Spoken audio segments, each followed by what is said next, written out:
ça je regrette et je demande pardon au peuple sénégalais parce que nag aussi sëñ bi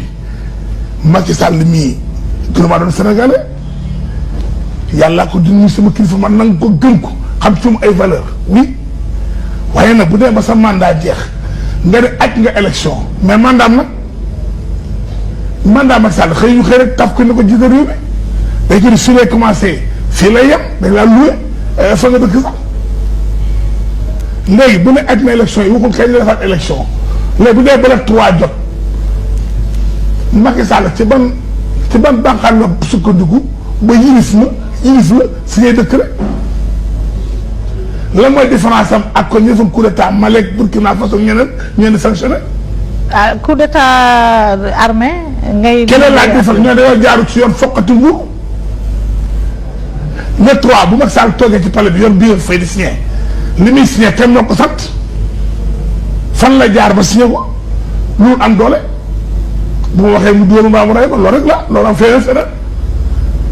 mandat Macky Sall ba le 12 réew mi ko jox ba le 2 avril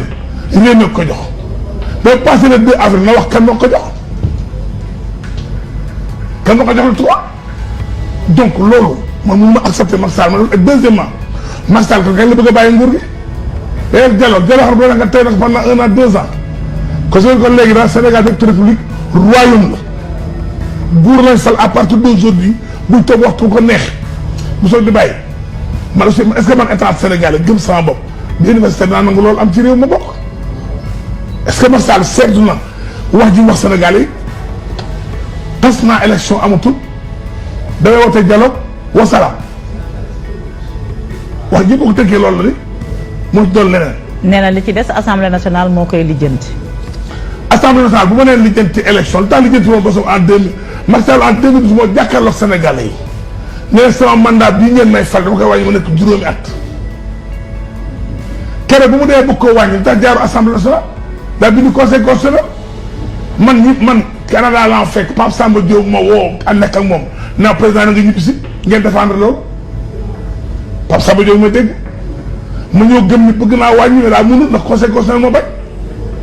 dafa naa booba jaaru assemblée nationale ñëw si lu loi bi wàññi woon ko mais mun a bu dee assemblée nationale am na pouvoir wàññi ak yokk ndax Macky Sall bëggee wàññi pouvoir am mandat jaar ci assemblée nationale wàññi woon ko mais lan ngay wax ñi ne crise politique institutionnelle amul au Sénégal crise bi biir APR la ñu bëgg a utiliser foofu laa bëgg a ñëw